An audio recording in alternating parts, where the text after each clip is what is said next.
Kementerian Dalam Negeri mempunyai bukti baru mengenai 4 pulau yang kini menjadi polemik. Lalu apakah keputusan Mendagri yang mengatur 4 pulau Aceh masuk Sumatera Utara dapat diubah? Kita akan membahasnya bersama Bupati Tapanuli Tengah, Masinton Pasaribu, dan anggota Komisi 2 DPR RI, Ahmad Doli Kurnia. Selamat malam Bang Masinton, Bang Doli. Terima kasih atas waktunya bersama kami di Prime Time News. Selamat malam. Ya, selamat malam, Pak Doli. Pak Bupati. Ya, Bang Masinton, yang terbaru tadi sore ada novum atau data yang kalau kita dengar dari Konpres Wamendagri yang kalau kita dengar tadi seolah-olah mengindikasikan bisa ada perubahan Kepmendagri soal 4 pulau di Tapanuli Tengah. Tanggapan dari Pak Bupati sendiri? Ya, tentu penyelesaian ini kan harus dengan cara yang ya menurut saya ini kan pembahasan lama dan dinamis ya. Dinamis gitu loh. Artinya apa? Bahwa mekanisme penyelesaian ini kita serahkan kepada pemerintah pusat. Nah, kalau kita lihat dalam penelusuran sejarah ya, itu juga sangat dinamis ketika masa kolonial dulu tahun 1850-an itu, Singkil itu masuk bagian dari Keresidenan Tapanuli.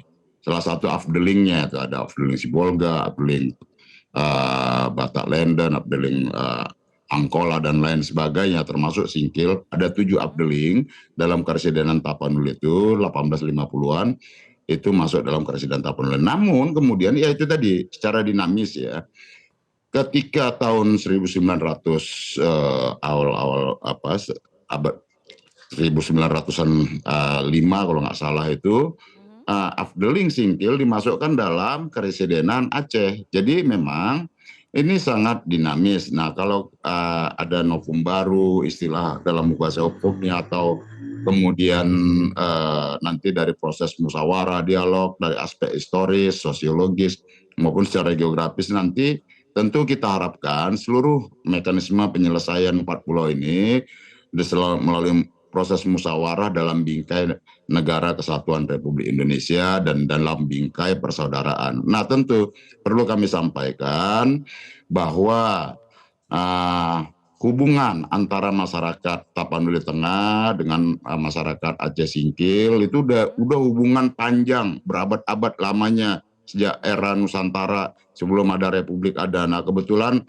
Pak Ahmad Doli Kurnia Tanjung ini beliau salah satu putra dari Tapanuli Tengah. Jadi beliau paham betul suasana kebatinan, suasana keakraban masyarakat Tapanuli Tengah dengan masyarakat Aceh Singkil yang itu secara kultural ya interaksinya sudah panjang dan penuh persaudaraan. Ada yang dari Tapanuli Tengah baru Sorkam itu menikah dengan saudara-saudara dari Aceh Singkil dan demikian sebaliknya. Jadi kami berharap bahwa penyelesaian ini harus diletakkan dalam bingkai persaudaraan dan penyelesaian polemik 4 pulau ini tidak kemudian menimbulkan prasangka-prasangka baru, tidak apalagi menimbulkan luka baik terhadap saudara-saudara kita, masyarakat Aceh maupun Sumatera Utara. Nah, ini harus bisa kita selesaikan bersama-sama dalam bingkai NKRI, dalam bingkai kebangsaan Indonesia, apalagi Pak Menteri Dalam Negeri dan Pak Prabowo akan menyelesaikan soal ini, dan kita yakin bahwa Pak Prabowo beliau ini tokoh yang sangat patriotik, cinta tanah air dan mengerti aspirasi dari tiap-tiap daerah dan khususnya saudara-saudara kita di Aceh. Seperti itu. Namun kalau dari Pemda Tapanuli Tengah, Bang Masinton, kalau dari Pemda Tapanuli Tengah sendiri bagaimana yang diinginkan? Ya, tentu kami ini kan perpanjangan tangan dari pemerintahan pusat. Nah, maka ketika dari mulai tahun 92, tahun 80-an, semua proses itu secara kelembagaan pemerintahan, Tapanuli Tengah diajak dan dilibatkan dan mengikuti prosesnya. Dan kemudian ya bahkan dulu tahun 2002 itu ada pengecekan ke lokasi, baik itu antar provinsi Sumatera Utara, Aceh, dan juga Singkil beserta Tapanuli Tengah, itu ya bersama-sama ke pulau tersebut.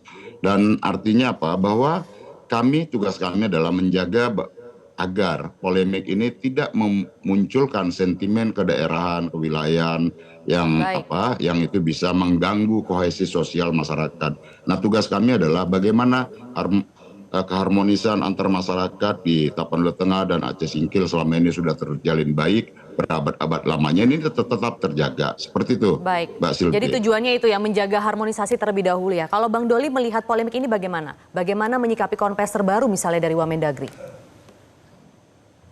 Ya, pertama saya kira concern saya dari pertama kali diminta respon masalah ini adalah bahwa memang persoalannya harus diselesaikan secara cepat, jangan dibiarkan berlarut-larut. Oleh karena itu saya memberikan apresiasi yang tinggi kepada Pak Presiden kita yang secara langsung mengatakan akan mengambil alih masalah ini. Karena apa? Karena memang biasanya di mana-mana soal tapal batas ini bukan hanya soal 4 pulau ini, di mana-mana saya pengalaman 5 tahun kemarin di Komisi 2 itu sampai ke urusan tapal batas kampung, desa pun itu juga bisa memakan korban jiwa. Nah, yang kedua adalah ya kita harus juga menghargai teman-teman masyarakat Aceh, saudara-saudara kita yang memang selama ini punya trauma dalam tanda petik ya, mungkin terhadap hubungan mereka dengan pemerintah pusat. Jadi ini yang kita harus jaga. Nah, oleh karena itu penyelesaiannya saya mendorong sejak awal harus ada dialog, harus ada mediasi ya oleh pemerintah pusat terhadap dua pihak ini. Saya bahkan waktu itu mengusulkan Mendagri segera mengundang dua gubernur Aceh dan gubernur Sumatera Utara bersama dua bupati Tapanuli Tengah dan juga bupati Aceh Singkil. Nah, jadi penyelesaian ini nggak bisa pakai emosi-emosian gitu ya. Kita bersyukur pada hari ini barusan kita mendengar sikap gentleman-nya seorang bupati ini, saudara saya ini, ya kan? Memang harus juga seperti itu penyelesaiannya. Baik. Nggak boleh teriak-teriak di luar, nggak boleh akhirnya mengundang para provokator sehingga memang memperkeruh suasana. Nah, jadi Baik. penyelesaiannya pada akhirnya dibuktikan dengan data. Makanya mediasi itu gunanya merekonsiliasi data. Jadi kalau Dibuktikan dengan data ya, Bang Doli ya.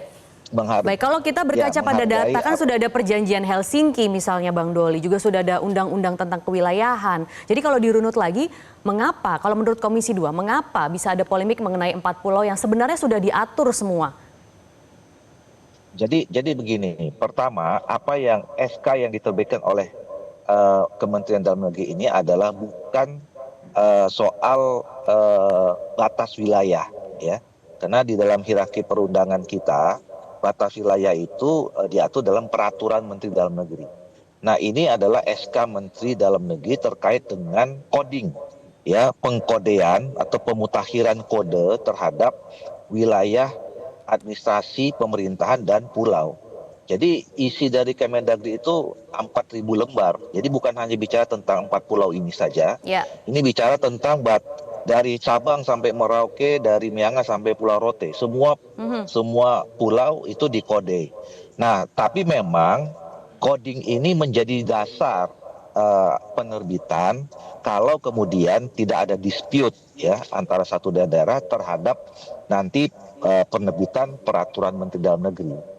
Nah, jadi saya kira, soal data itu memang yang perlu dikonfirmasi, yang perlu diklarifikasi dan perlu direkonsiliasi itu. Jadi misalnya begini, kalau saya melihatnya tadi betul ada sejarah yang disampaikan Pak Bupati tadi ya soal keberadaan wilayah Aceh dulu termasuk Aceh Selatan dulu sebetulnya ya itu masuk semua bagian dari Sumatera Utara gitu. Nah, tetapi misalnya di tahun 1992 ternyata ada perjanjian antara dua gubernur. Nah, yang ini sekarang juga di-stress oleh Kementerian Dalam Negeri karena perjanjian itu sampai sekarang aslinya belum ditemukan, masih fotokopi. Dan kalau lihat dari perjanjian itu, lampirannya itu petanya itu masih ada garis-garis putus. Yang kita nggak tahu waktu itu artinya apa garis putus itu. Apakah sudah final atau memang dianggap masih dispute. Itu yang kedua. Yang ketiga misalnya ada juga informasi, ada juga Undang-Undang PA nomor 11 tahun 2006 yang itu juga bicara tentang batas wilayah tetapi tidak detail. Nah, kemudian yang jadi persoalan menambah kerumitan ini adalah ternyata saya dapat informasi tahun 2007 Gubernur Aceh itu Pak Irwandi Yusuf pernah mengirimkan juga pengajuan penegasan batas wilayah dan tidak memasukkan 4 pulau ini, gitu. Nah, Oke. sekaligus tahun 2007 itu kemudian Gubernur Sumatera Utara mengajukan juga pengajuan Pasulaya, tapi memasukkan 4 wilayah ini, 4 pulau ini. Nah, ini yang kemudian juga menjadi dispute, walaupun tahun 2017 kalau tidak salah ya, itu Pak Nova sebagai Gubernur Aceh waktu itu mengklarifikasi, mengajukannya kembali dan melampirkan perjanjian tahun 1992. Nah, Baik. kemudian ada lagi satu, saya mendapatkan informasi ada putusan Mahkamah Agung nomor 1 ya tahun 2013. Nah, sampai sekarang itu nomornya ada diregistrasi, tapi kita belum sampai sekarang, dari kemarin 3 hari saya cari belum dapat gitu. Nah, ini Oke. yang menurut saya data-data itulah yang perlu dikonfirmasi. Tetapi yang paling penting adalah dikonfirmasi terhadap pihak-pihak terkait saja. Jadi misalnya tadi Baik. saya sebutkan ada Kalau misalnya Mendagri, dikembalikan ada kepada Gubernur. undang-undang misalnya ya Bang Doli begitu ya. Kalau kita kembali kepada undang-undang karena ini juga sampai menyita perhatian presiden. Nah, yang ingin Ya. kami konfirmasi juga, apakah memang kalau tadi Gubernur Aceh sempat mengatakan polemik 4 pulau ini terjadi karena ada potensi migas dan gas yang ada di sekitar pulau. Setujukah Bang Masinton? Ya, lah itu kan ikutan saja, artinya itu apa yang terkandung di dalam perut bumi tadi. Nah, ini kan sejak Pernyataan Gubernur Aceh lama. ini Bang, saya hanya kutip. Iya, enggak, maksud saya terkait polemik apa ini kan sudah panjang. Artinya bahwa di dalam perut bumi tadi ada cadangan mineralnya, itu kan sebagai sebuah untuk ikutan saja dalam proses yang dibahas ini. Kira-kira maksud saya bahwa bukan karena semata-mata aspek cadangan migasnya yang dibahas, tapi tentang kewilayahan tadi. Mungkin saja karena juga informasi yang kami data yang kami dapat juga seperti itu, ada blok migas, cadangan migas itu di Aceh Singkil sampai ke Laut Andaman, terus blok Melaboh, kemudian ada blok Tapanuli Tengah, Nias, seperti itu. Memang di wilayah itu ada kandungan migas kalau kita lihat datanya begitu ya. Nah, tentu itu tadi terkait dengan apa yang ada di dalam perut bumi di wilayah tersebut. Nah, tentu bagi kami adalah apapun itu kalau buat daerah ya, kalau kami kabupaten tentu tugas kami adalah bagaimana bisa menjaga suasana di tengah-tengah masyarakatnya ini bisa berjalan kondusif.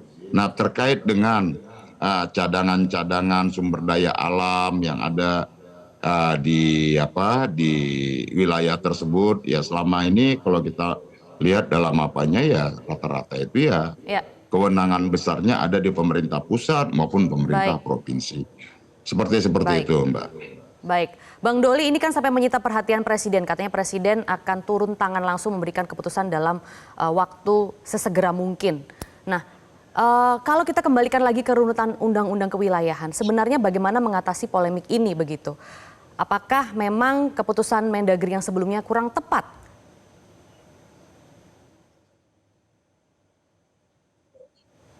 Halo. Bang Doli? Ya. Ya, ya. Jadi sebetulnya dari segi aturan ini tidak ada yang dilanggar. Pertama, memang nanti mungkin harus ada penegasan ya.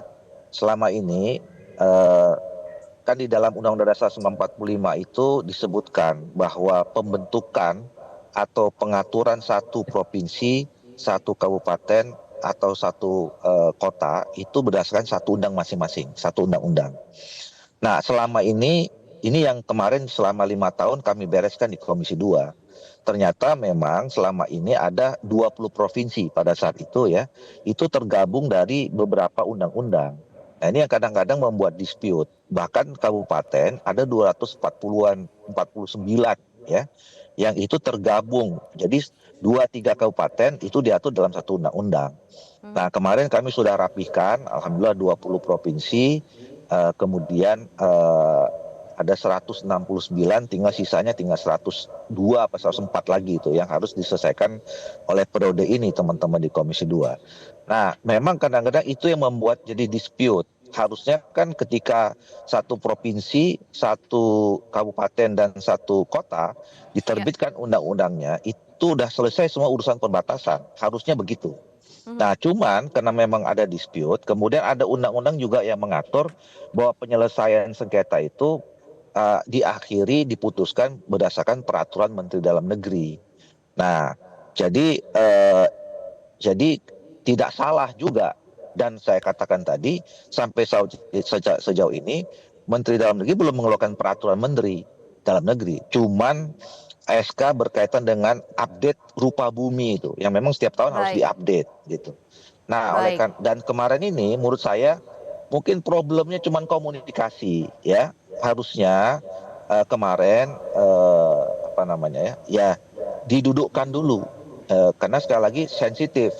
Dan masalah ini bukan ini loh, itu masih banyak, itu berpuluh-puluh tahun, misalnya di antara Sulawesi Tenggara sama Sulawesi Selatan itu ada pulau Kawi-Kawi segala macam itu juga sampai sekarang belum selesai. Nah, dengan peristiwa ini saya kira kalau kita nanti bisa menyelesaikan, dan sekali lagi saya mengapresiasi kepada Pak Presiden yang mengambil alih langsung masalah ini supaya cepat selesai. Ini mungkin jadi model juga nanti untuk menyelesaikan persoalan selisih atau sengketa tapal batas di tempat-tempat yang lain. Baik, kita tunggu kalau begitu ya bagaimana langkah dan keputusan Presiden ke depannya. Bupati Tapanuli Tengah, Masinton Pasaribu, dan anggota Komisi 2 DPR RI Ahmad Doli Kurnia, terima kasih atas informasinya bersama kami di Prime Time News. Jelajahi cara baru mendapatkan informasi. Download Metro TV Extend sekarang.